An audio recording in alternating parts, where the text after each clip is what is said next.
Hello and welcome back, everyone. I think this is going to be the last round of the day. We are getting close to the moment of calling it a day and go run to the keynote and then have a custom party. Uh, Yes. and now I have the honor. I'm super excited. I'm super happy to have the one and only Janet Gregory. Oh, I, it's surreal for me to be sitting here with you and that you agreed to come and share a little bit with the audience because. You are one of the godmothers of agile testing. I describe it, and I'm super honored and to meet you and Lisa. Lisa is a little bit over there. yeah. I hope to have a chance to bring her as well. Amiga Janet, how are you feeling? How is the conference being for you? So far, so good. There's been some really good talks. I've enjoyed it. We had our tutorial yesterday, Hmm. and so that was a long day Full because day? it's a full day, Wow. and so it's by the time you're done, it's tiring. But it was a good day. It was a good tutorial. Really Uh, good participants. They were engaged, and all the exercises, and so it was good. I that enjoyed it. I'm sure that everyone is really excited, and I've seen, I think it was Tisqua before the pandemic. I don't know if you were around, but Lisa was giving a tutorial as well. No, it Mm, was only Lisa. You couldn't come. Packed. The room was packed. Everyone uh, yeah. it's what happens when you create so much knowledge, awesome knowledge, and help so much people. I'm a Thank fan. you. All of your books, I have read them. I'm a big fan. You can tell I'm so excited. I the I wanted to ask you what gets me gets my attention first. I mean, would you mind giving an introduction for the ones that do not know who you are? That's What, everybody doesn't know who I am? Just kind of, I'm kidding. So obviously, I'm Janet Gregory. I'm Canadian, and I've been working in Agile for well over 20 years. Um, Before that, I kind of started as a programmer, but moved into testing and quality. And I met Lisa Crispin, a co-author, in about 2000, 2001. We connected, and because I was a tester on an Agile team, and I didn't know what that meant. And so I can I, relate. yeah, and so at that point, I contacted Lisa, got her name from somebody because she was writing her first book, Testing in XP. And so I reviewed it because I was trying things as she was doing it. So it was really Cool. good. But then since then, Lisa and I have written 3 books on agile testing, and I've written another book on quality practices, agile quality practices, a model for assessing. So, but I worked on teams for a long time as a tester kind of thing. Sometimes as a coach, sometimes as a QA manager kind of person, but I was working kind of in teams.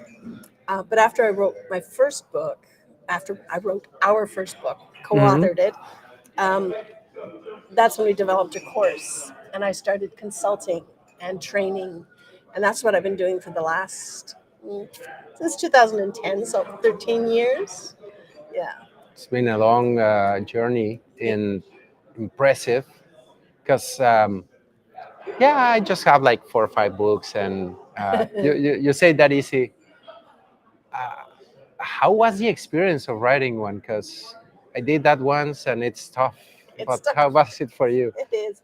Well, our first book was Addison Wesley asked us to write it, and so we did the outline. We had a timeline, and Lisa and I, we remotely, because neither of us lived in the same place, and so we did our mind map and we started writing. And when we're kind of getting towards the end, because we wrote it in very agile fashion, Hmm. and I would never write without a pair ever, but um, we would write a chapter and write 2 chapters. Every iteration, we wrote 2 chapters. And then we would have it reviewed. We had a review committee, and then we would take it and we'd write 2 more and have it reviewed as we went through and got Two feedback. chapters, Two uh, chapters every iteration. every sprint Yep, doing it too. every 2 weeks. Yeah. So what we would do is the first week, she would take a chapter and I'd take a chapter, and we'd write. And the second week, we traded. Whoa. right? So we could do some editing and adding our own stuff. And then at the end of the week, we had 2 chapters written. And so we were pretty consistent. There were times when we were on vacation or something and we didn't. But it took us over a year to get that because it's 500 pages. You know what? Yeah, yeah. It's I fat. do know. I love it. I do know. And but as we were getting towards the end and kind of taking the feedback in and because some of the feedback had some really good ideas about how we could restructure a little bit. So we were doing this. And then Addison Wesley came back to us and they said, we've got a real demand. Can we move the deadline up 3 months? And we went, okay. So then we really kind of hurried our thing up.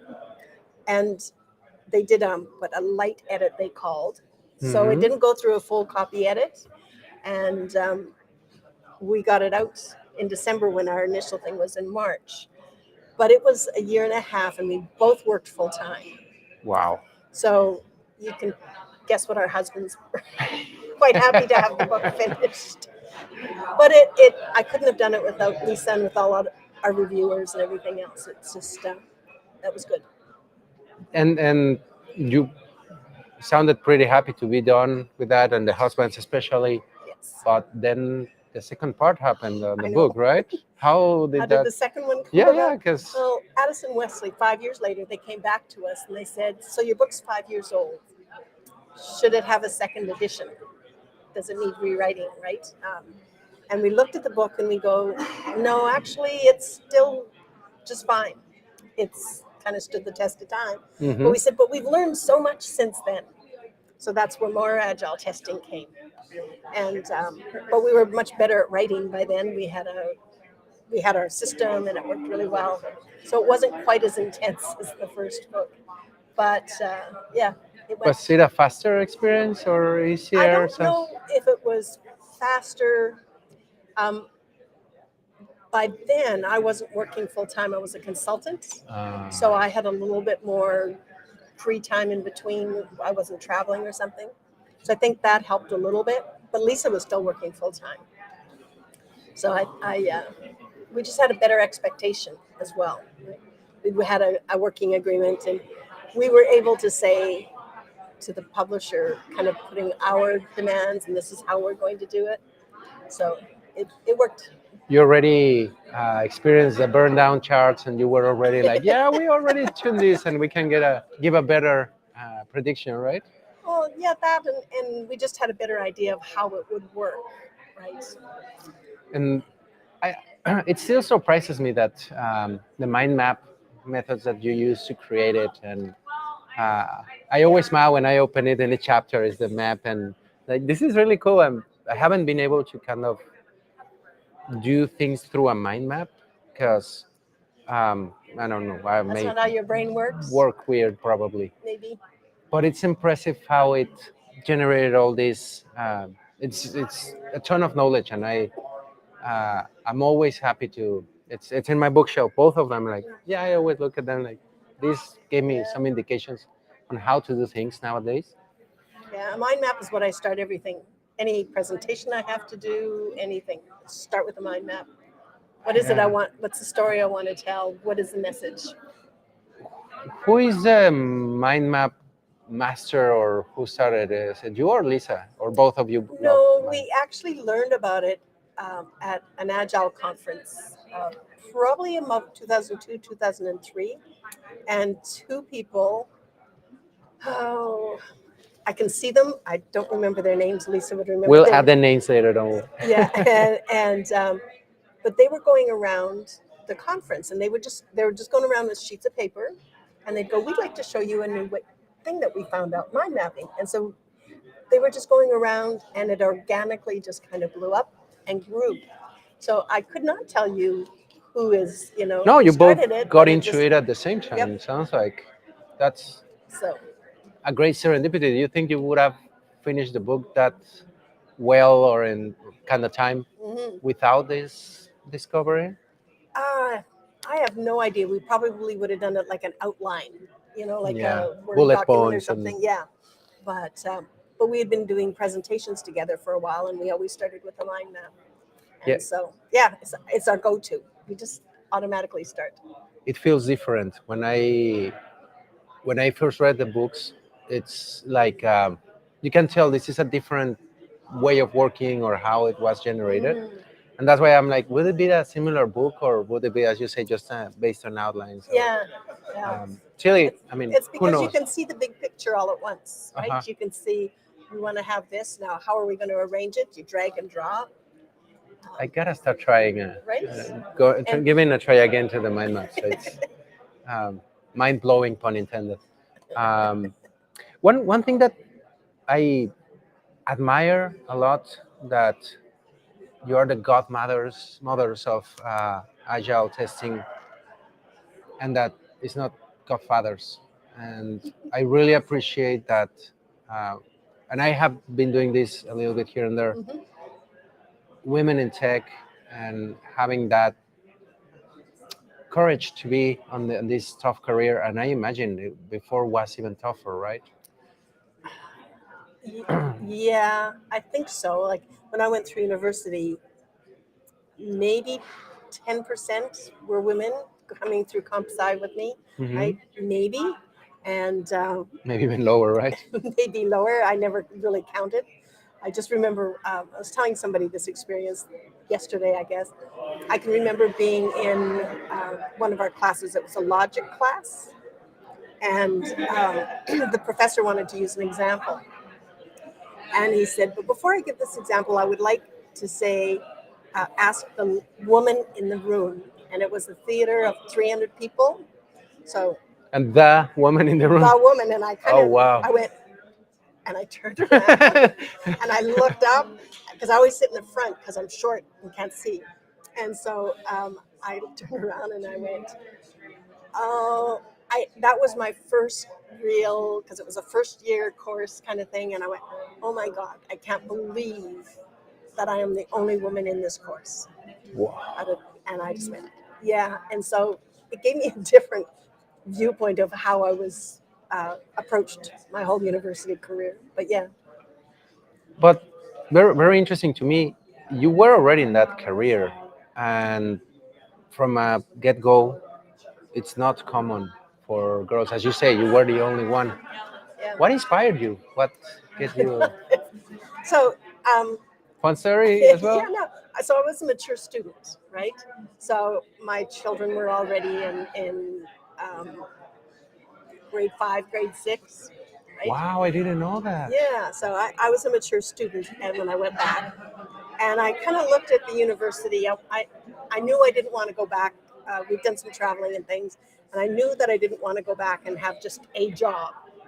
So I took the university, calendared the book, and I said, so what do I have the qualifications from my high school to do? So I went through and I, all right, it's computer science or home economics. And I went, Wait, what? How do those relate? they don't relate, but those are the two things I could, because I had good science and decent math marks. Hmm. And I did a lot of, I was a mom for a lot of years. And so I looked at the home economics and I said, can't make a living, comp sci it is. And so I actually had to upgrade my marks. As a mature student, I could have gone in to university as a mature student, but it's the universities don't allow you to take anything that you want. There's only certain courses you can take, classes. So Hmm. computer science, you had to have the marks. So I did go back and upgrade all of my marks. It was also a good learning for me to do it. And so actually the first year I went in and I took 2 courses just to see could I do this, because it had been quite a few years since I graduated high school. So I took a statistics course and I took Swedish. Where? Those are the 2 courses, Swedish and statistics. And I took the statistics to say, could I learn? Could I apply my math? And I took Swedish because it would be fun. And if I couldn't do the other, then I at least had a basic understanding of Swedish. And those two are part of the same Yeah, kind of like curricula. no, well, the Swedish is, it would be an option because you can Okay, have a couple of optional. options, right? And so I actually took 3 years of Swedish as options. So Cool. I could almost speak it, but it's been too long now, and so You would understand it, I I'm pretty sure. after if I'm in Sweden for about a week, I can start to pick it up again. Yeah. It- that was the hidden fact for me. I didn't know. Now you know. Everyone watching, uh, Janet is no Swedish. I was gonna I say know, fluent, but I know. So, but my heritage, like, so my father's family is from Sweden, so is that that's like why. behind that some of that reason why you chose, or Yeah, yes, yeah, okay, that's exactly. that's So interesting and very random. I didn't it's very see that random. coming. That It's good to surprise people. no, It's I'm good. very surprised, and it's as well surprising because you did a very rational decision on what to get, what career. I never expected to see that it was like mature Hmm. age that you would try that, Yeah. and even after all that, you got where you are. Like me, and I'm sure lots of people Yeah. admire you, what you have done, Well, it just shows that if you put your mind to anything, you can do it, right? and that's the other side. Because when I speak to women that are in tech and that are trying out here in conferences, either learning or presenting, it's like, how did you start it? But you late started. I late started. You didn't let it stop you, or No, and when I think about it, I often wonder how did I do it, because my children were both in competitive sports at the time and going to school. So I did a lot of studying in the swimming pool and in the gymnasium. I'd go find a corner, drop them off, watch, do my studying, homework. I'm not surprised now to hear that you and Lisa were working and doing the book. That explains a little This bit explains a little bit. how did you manage Yeah. to. And so, getting a little bit into nowadays, and again, people who doesn't know, uh, this woman is bad. Um, Not bad. no, because nowadays being in QA and not knowing how to tackle agile to me is a little bit It's yeah. worrying if people doesn't know. I I was put on that corner like, hey, we're gonna do performance now. It has to be agile. How to you better figure out. And I'm super happy your books Well, were the first ones. but that's why we wrote them, because Lisa and I were kind of the first real test, the first Agile conference we Pioneering. went to. Um, Lisa and I and Brian Merrick were the only people who even identified as testers. It wasn't a thing, and so we had to learn the hard way. And we didn't want. Why should other people have to figure it out? We'd already figured it out, so that's why we wrote the book. It really That's was. and it has helped a lot of people. But n- now in this, it's 20 something years that you're saying that you started to look into agile, and I'm surprised because 20 something years I didn't even know agile existed or things like that. It's been around for a while. It feels like Yeah. it's new. I know. Well, it is new to a lot of people, and I think that sometimes we forget that there are still lots of companies out there that are not doing it, and they're So just many. yeah, and so I think that's why the book is kind of no matter where you start, it still gives you a spot to start in, and there's a lot of people that are still starting. Why? What do you think is the main reason, or what is stopping people into like understanding it better or embracing it? Because there's a lot of confusion out there into There's a and lot the of water fragile that we see and so many of those things. yeah. I think it's because they adopt a framework of some kind without stopping to think about what are the principles behind it. Like Mhm. that's one of the things is go back to the principles. What are they saying? The manifesto. Not even those top four things. The principles behind it. Page 2. If you go through that and know those 12 principles, everything else falls into place. Mhm. It's it's things like fast feedback. So how does that turn into testing? How can I get closer to the programmer to give him fast feedback so that it's not like there's just basic principles. And people don't stop to learn those, then they're just following something and they don't know how to make it better. From what you're saying, it reminds me a lot when I have met people trying to implement it that wanted formulaic, formulaic, They wanted a formula. and like a Yeah. commandment to follow. And if anything, I think it's flex agile because it has to be It has to be flexible. flexible. Yeah. And I feel like there hasn't been that many like people open to that flexibility and like why it's not a formula. It's not like No, go with my feelings or no, it's just understanding basic. I think of it as common sense, but it's not common sense to everybody, and it's just stick to basics. Think about what it is you're doing. I think you said it very well, like the having the feedback, because to me that's one of the principles of agile, right? To having that feedback and constantly keep adapting and being agile, right? Yeah. Well, this. So I've written last year I wrote a book with Selena DeLisi on assessing quality practices, agile quality practices. And number 1, 2, and 3 are social aspects. Number 1 is feedback. If you can't do fast feedback, if you can't think that through, then Hmm. everything else falls apart. Second is culture of the company, culture of the team, how's the team made up, and the third one is learning and improvement. And so those are 3 kind of cultural or social aspects.